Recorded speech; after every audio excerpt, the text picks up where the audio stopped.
বসেই মাত্র চলে গেল, ওরা কথা বলবে না, যতক্ষণ বলেছে জীবিত ছিল। কিন্তু সেই কথাই কথা, যে কথাই আমার সৃষ্টিকর্তার কথা মনে পড়ে এবং সৃষ্টিকর্তার কথা বদল উচ্চারিত হয়, সেটাই হচ্ছে কথা, বাকিগুলো কথা। তাই আজ আমাদের এই বরঙ্গাল হাই স্কুলে আমরা বসেছি গোবিন্দের কথা অমৃত নিয়ে। সেই বিষয়টা নিয়েই বাবা একটু ছোট কথা বললাম, লক্ষ্মী বাবা আমার একটু ছোট করে কথা বলো, সেই বিষয়টা নিয়ে আমরা কথা বলবো। কারণ কতদিনের জন্য পৃথিবীতে এসেছি, এই ধন সম্পদ রূপ যৌবন ক্ষমতা কোনো কিছু স্থায়ী নয়, অনেক স্থায়ী, অল্প সময়ের জন্য স্থায়ী। আমরা দেখেছি বহুত ক্ষমতাধর ব্যক্তিকে ক্ষমতাচ্যুত হয়েছেন এবং দুর্গতি হয়েছে, আমাদের কথাটা মাথায় রাখতে হবে। তবে সেই ব্যক্তির দুর্গতি হয় না যে ব্যক্তি অন্যায় পথে নিজেকে পরিচালনা না করে। অন্যায় পথে পরিচালনা করলে ঠিক ক্ষমতা থেকে পড়ে গেলে তার দুর্গতি আসে। পাওয়ার থাকলে আর দুর্গতি থাকে, পাওয়ার না থাকলে আর দুর্গতি আসবে। কাজেই আমি যেখানে বসে কথা বলছি, এখন যদি কোনো ক্রমে যদি আমি প্রাণটা বেরিয়ে যায়, জাতস্বই ধ্রুব মৃত্যু, জন্ম হয়েছে মৃত্যুকে উপলক্ষ করে, আজ সৃষ্টি হয়েছে ধ্বংসকে উপলক্ষ করে, ধ্বংস হয়েছে নতুন করে সৃষ্টি হবে। তাই আমরা যখন এই স্কুল লেখাপড়া করেছি, যে আমার এক বন্ধু বসে আছে ওই যে মহিত, তখন এই স্কুলের স্ট্রাকচারটা ছিল না, তখন ভাঙা চূড়া জানালা, টিনের ঘর, কাঁচা, আমরা সেখানে লেখাপড়া করেছি। আজকে এখানে উন্নত হয়েছে, হয়তোবা এটাও ধ্বংস হয়ে যাবে, কালকে হয়তোবা এখানে 5 তলা 10 তলা বিল্ডিং হয়ে যাবে, কিন্তু সেটাও স্থায়ী নয়, সেটাও কিছুদিন পরে সময়ের অপেক্ষা মাত্র ধ্বংস হয়ে যাবে। ধ্বংস হবে কেন? নতুন করে আবার সৃষ্টি হবে। তাই ভগবান সৃষ্টিকর্তা বলেছেন অর্জুন, দেখুন তো আমরা রবীন্দ্রনাথ, নজরুল তিনটা কি বলে গেছেন, খেলিছয় বিশ্ব নিয়ে বিরাট শিশানয়, সৃষ্টি প্রলয় তব পুতুল খেলা, ভাঙিছ গরিছ প্রভুক্ষণে। মানে কয়েকদিনের ভূমিকম্প হয়েছে, মানে হ্যাঁ, ভূমিকম্পের সময় ঢাকার থেকে অনেক মানুষ পালিয়ে চলে আসছে, কেন? নিজের প্রাণ রক্ষা করার জন্য। কিন্তু পালালে কি প্রাণ রক্ষা হবে না? কারণ জন্ম যখন হয়েছে, মৃত্যুকে স্বীকার করে জন্ম হয়েছে, মৃত্যু আসবেই। কার মৃত্যু আসবে? ওই দেহটার মৃত্যু। কার হবে? ওই দেহটার। আত্মার কোন ধ্বংস নেই। একটা ধানের গাছ কেটে নিয়ে আসবেন, ধানটার গাছটা মরে যাবে, কিন্তু ধানটা কিন্তু মরবে না, সেটাকে নতুন করে মাটিতে দেওয়া মাত্রই সে গজিয়ে উঠবে। তদ্রূপ এই দেহের ভিতরে, দেহের জন্য দিহি, যিনি দেহকে পরিচালনা করেন, তার মৃত্যু নেই, তিনি অমর, তার কোন ধ্বংস নেই, তার কোন বিনাশ নেই।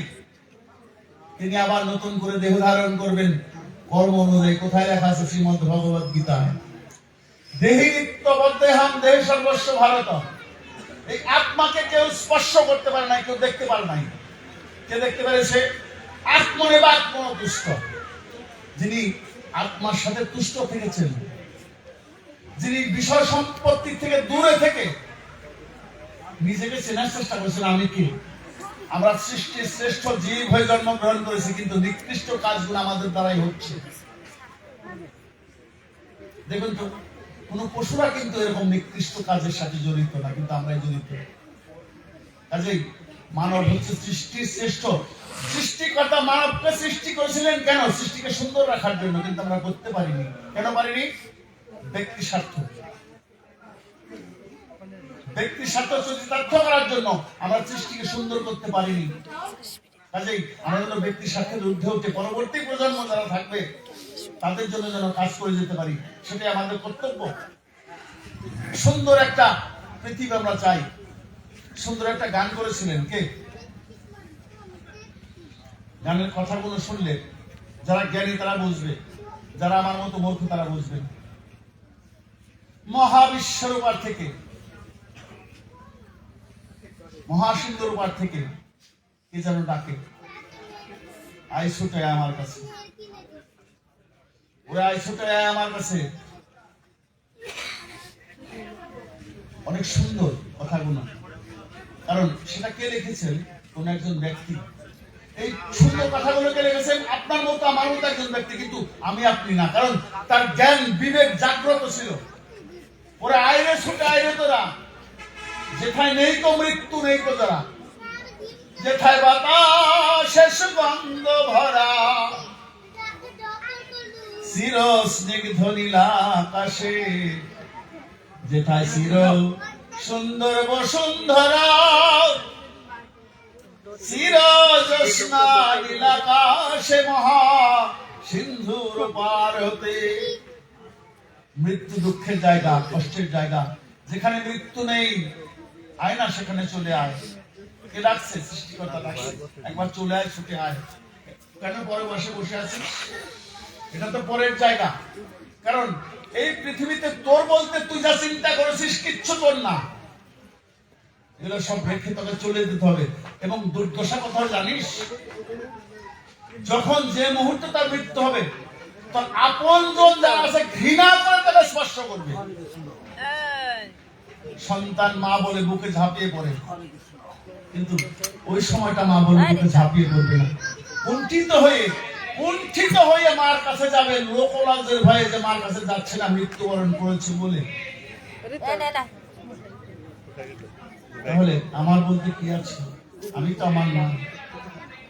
আরো গুরুত্বপূর্ণ বিষয় দেখুন, একটু লক্ষ্য করে দেখবেন কথাগুলো। আপনি তো বলেন আমার সব, আপনি তো আপনার মা। আপনার হাত কি আপনার নিয়ন্ত্রণে আছে?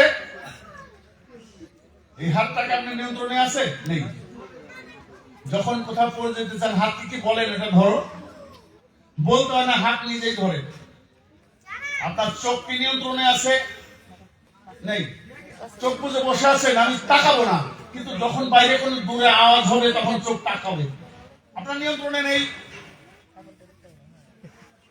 এখন আপনার নাকটাকে নিয়ন্ত্রণে আছে, আর নাকটা বন্ধ করে দিলাম, শ্বাস গ্রহণ করবো না, আপনি পারবেন? পারবেন না। আপনার কোনো কিছু নিয়ন্ত্রণে নেই। ঘুম যদি পায়, আপনার বিছানা লাগবে না, মাটিতে শুনে ঘুম আসবে, নিয়ন্ত্রণে নেই। ক্ষুধা তৃষ্ণা লাগলে নিয়ন্ত্রণ করতে পারেন? পারেন না। তাহলে আপনি কি পারেন? হরে কৃষ্ণ। এভাবে ভাবতে হবে আমাকে যে আমি আমার নিয়ন্ত্রণে নেই, তাহলে আমি কাকে নিয়ন্ত্রণ করব? আমাদের ভাবা দরকার, আমাদের একান্ত এই জিনিসগুলো ভাবা দরকার। কিন্তু আমরা যখন শরীরে শক্তি আছে, আরে এখনই তো হঠাৎ করে ব্রেন স্ট্রোক করতে পারে, হার্ট স্ট্রোক করতে পারে, কি হবে করার পরে? সব পরে থাকবে। কাজেই আমরা যেন সৎ পথে চলি, আমরা যেন কারোর মনে কষ্ট না দেই, আমরা যেন সবাইকে সম্মান করি, আমরা যেন সবাইকে শ্রদ্ধা করি, এবং যে বিপদগ্রস্ত সে যেই হোক, আমি যেন তার সাথে তার একটু উপকারে আসি। সেটাই হবে ভজন সাধন, নচেত হবে না। তারপরেও আমাদের এই শ্রীমদ্ ভাগবতের একটা গতানুগতিক বিষয় আছে, সেটা হচ্ছে একটা ধারাবাহিকতা। সেই ধারাবাহিকতা বজায় রাখতে হয়। আমরা সেখানে প্রবেশ করব একটা ধারাবাহিক ভাবে। দেখুন, এই পৃথিবীতে আমরা যারা এসেছি, সৃষ্টিকর্তা যা সৃষ্টি করেছে সব আমাদের কল্যাণের জন্য করেছে। উনি যদি মনে করতেন শুধু আম গাছ হলে ভালো হয়, তাহলে জাম, কাঁঠাল, পেয়ারা, আপেল, আঙুর, বিভিন্ন পদের ফলের তো প্রয়োজন ছিল না, তাই না? তাহলে এক পদের ফল এক পদের সচ্ছল হইতে হলো। তাহলে আমি একা প্রধান জায়গায় আছি, আমি একা ভালো, আমার মতটা ভালো, এটা কি ভুল না? সৃষ্টিকর্তা এটা করেননি। সৃষ্টিকর্তা আমার জন্য বিভিন্ন রূপের শস্য, বিভিন্ন পদের ফল এবং 6টা ঋতু দিয়েছেন, আমি যেন উপভোগ করতে পারি। কিন্তু আমি তো চাচ্ছি না এগুলো, না, আমি একাই যথেষ্ট। কতক্ষণের জন্য? কতটুকু সময়ের জন্য? এটা যতক্ষণ পর্যন্ত শ্বাস প্রশ্বাস গ্রহণ করছেন। অক্সিজেন যদি হাসপাতালে যান কিনে দিতে কত সময় লাগে? কত টাকা লাগে আইসিইউতে থাকতে? কিন্তু পৃথিবীতে অক্সিজেনের ফ্যাক্টরি করে রেখেছে সৃষ্টিকর্তা, তার প্রতি কৃতজ্ঞতা নেই। তার নির্দেশ আমরা কেন পালন করছি না? আমরা ভেবে দেখেছি একবার? ভাবিনি। তাই প্রথমেই বলে রাখি, এখানে কালকে ভক্ত সেবা হবে, অর্থাৎ দান কত প্রকার। প্রথম দান হচ্ছে অন্নদান, জলদান। প্রথম দান হচ্ছে জলদান। যদি কেউ জল চায়, জল দান করা ভালো, কিন্তু জল যখন আমাদের কিনে নিতে হয়, দান করার সময় নেই। আমি ঢাকায় থাকি, আমার মাসে 13,000-1500 টাকা জলের বিল আছে, ওটা বিক্রি হয়। তারপরে কি? অন্নদান, পেটে খাবার জন্য কিছু দিতে হয়। তারপরে কি? বস্ত্রদান, উলঙ্গ যেন না থাকে, উলঙ্গ যেন না থাকে। উলঙ্গ থাকলে কি হয়? লজ্জার বিষয়, বস্ত্রদান। তারপরে কি? ভূমিদান। এই চারটা বললাম। চারটা কি কি? ধর্ম, অর্থ, কাম, মোক্ষ। এই চতুর্বর্গ দানও প্রধান চারটা। এখন এই ভূমিকা দান করেছেন কোন এক ব্যক্তি, বোধহয় 100-150 বা 200 টাকা, 200 কোটি টাকা সম্বোধন করে না, বাজার চলার জন্য। আমি তো করতে পারিনি। আমি যদি এই উৎসবে 200 টাকা দান করতে যাই, আমার শরীরটা জ্বালা করে। 200 টাকা দেবো, কালকে তো 200 টাকা থাকলে আমার কাছে লাগবে। তাহলে আপনি কি করে দাতা হবেন? কি করে ভগবানের দাস হবেন? কিছু নিয়ে যাওয়া যাবে না তো, ব্যাংকের টাকা পড়ে থাকবে, নেওয়া যাবে না। হয়তো আপনার সন্তানেরা সেই টাকা কুপথে খরচ করবে। তাই শোন না, আমরা সবাই মিলে এই সৃষ্টির সুন্দর একটা জায়গা গড়ে তুলি, যেখানে হিংসা থাকবে না, যেখানে নিন্দা থাকবে না, যেখানে ব্যক্তি স্বার্থ থাকবে। আমরা যেন সবাই সবার সাথে হৃদ্রতা গড়ে তুলি, আমরা যেন সবার সুখে দুঃখে, সেটাই তো ধর্ম, তাই না? আমরা যেন চেষ্টা করি, আমরা যেন এটা করতে পারি। হয়তো কালে আপনি থাকবেন না, কিন্তু এই প্রতিষ্ঠান থাকবে। এরকম বহু প্রতিষ্ঠান সেগুলো থাকবে। তাই আমরা যেন সেই চিন্তাটা মাথায় রাখি। আসুন আমরা গতানুগতিক একটা জায়গায়, ছোট্ট একটা জায়গায় প্রবেশ করব। আমাদের কামনা বাসনা, লোভ লালসা এগুলো অনেক বেশি, কিন্তু এটা যে আমাদের জন্য কোনো কাজে আসবে না, আমি সেখানে যাব। লোভ লালসা না থাকলে কি হয়? থাকলে কি হয়? হরে কৃষ্ণ। কোন এক সময় ভগবান শ্রীকৃষ্ণ বলেছেন, যথা যথা হি ধর্মস্য গ্লানি ভবতি ভারত অভ্যর্থনা অধর্মস্য। যখন অন্যায় পৃথিবীতে আসে, তদাত্মনসিজমহম, তার জন্ম মৃত্যু নেই। সৃষ্টিকর্তা যিনি, তার জন্ম মৃত্যু নেই, তাকে আমরা কেউ দেখিনি। কিন্তু তিনি বলেছেন, আমি আমাকে পৃথিবীতে সৃষ্টি করি। কোন রূপে সৃষ্টি করেন? ওনার ইচ্ছা মতন। কেন সৃষ্টি করেন? পরিত্রাণায় সাধনাং, যারা সাধু আছে, সজ্জন আছে, তাদের রক্ষা করার জন্য। বিনাশায় দুষ্কৃতাম, যারা দুষ্ট আছে তাদের ধ্বংস করার জন্য।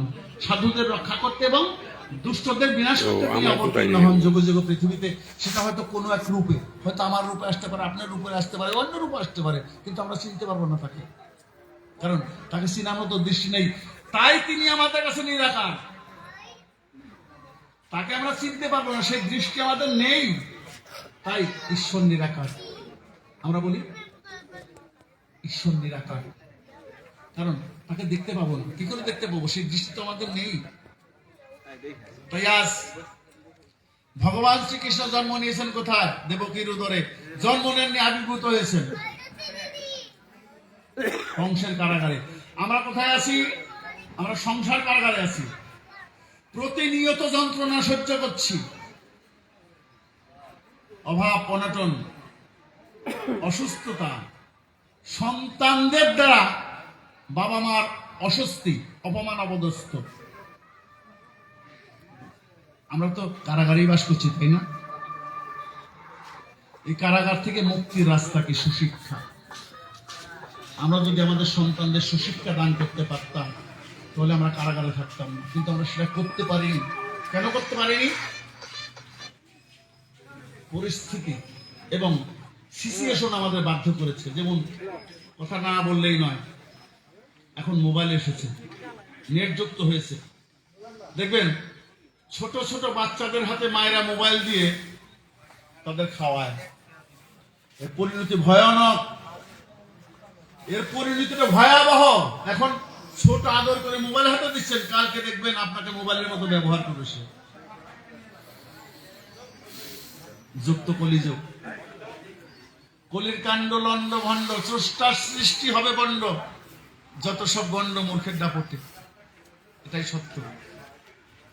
আমরা কিন্তু অনেক ভুল করে যাচ্ছি আমাদের সন্তানদের প্রতি। আমার বাড়িতে, যেখানে আমার গ্রামের অনেক লোক আছে, আমার বাড়িতে আজকে মধ্যাহ্ন আমি খেতে বসেছি, আমার বসেছে 3টে নাতি নাতনি, তাদের হাতে 3জন হাতে মোবাইল।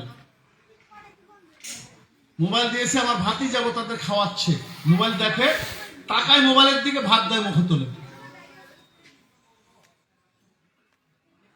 এহেন দুর্গতি আমাদের।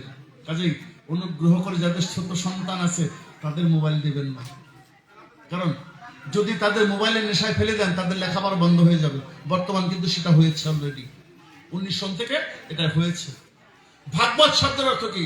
যাহার দ্বারা পৃথিবীর মানবের কল্যাণ হবে তাহাই ভাগবত। তাই আজ ভগবান শ্রীকৃষ্ণ এসেছেন কোথায়? কংসের কারাগারে। আমি আছি কোথায়? সংসার কারাগারে। তিনি জন্মগ্রহণ করেননি, তিনি নিজেকে সৃষ্টি করেছেন মাত্র। তার জন্ম মৃত্যু কিচ্ছু নেই, তাকে কেউ দেখতে পায় না, তার কোনো রূপ নেই আমার কাছে। সে যে রূপে আসে, যখন আসে তখন তাকে কেউ চিনতে পারে না, সে চলে যাবার পরে চিনে মানুষ। তাই আজ তিনি এসেছেন। আসার পরে যারা দুষ্ট ব্যক্তি তারা কিন্তু শুভ শক্তিকে ভালোবাসে না। অশুভ শক্তি যারা, যারা অন্যায়কারী, তারা তার ন্যায়ের পথে চলে তাদের দেখতে পারে না। কারণ ন্যায় ব্যক্তি যদি শক্তি পরায়ণ হয়, অন্যায় ব্যক্তি কিন্তু কাজ করতে পারবে না, প্রতিহত করবে। তাই অন্যায়কারীরা চিন্তা করে যে ন্যায়ের পথে যে আছে তাকে প্রতিহত করা। তাই ভগবান শ্রীকৃষ্ণ যখন আসলেন ন্যায়ের পথে, তখন কংস ছিল দুর্নীতিবাজ, অন্যায়কারী। সেই কংস চিন্তা করলেন, ভবিষ্যৎবাণী হয়েছিল কংসের ভাগিনা তথাকথিত ভাবে বলেছিল তোমাকে বধিবে যে গোকুলে বাড়িছে সে। কংস চিন্তা করলেন যে আমার ভগ্নীর 8মতম গর্ভের সন্তান আমার ধ্বংসের কারণ হবে, কিন্তু 8ম গর্ভে তো কন্যা সন্তান হয়েছে, যাকে কংস পাথরে ছুঁড়ে মেরেছিল, কিন্তু সে পাথর হাত থেকে উপরে উঠে বলেছিল কংস তোমাকে যে বধিবে সে গোকুলে বাড়ছে আস্তে আস্তে। তদ্রূপ অন্যায়কারী যতই বড় হোক, যত শক্তিশালী হোক না কেন, অন্যায়কারী প্রতিহত হবে, সময়ের অপেক্ষা মাত্র।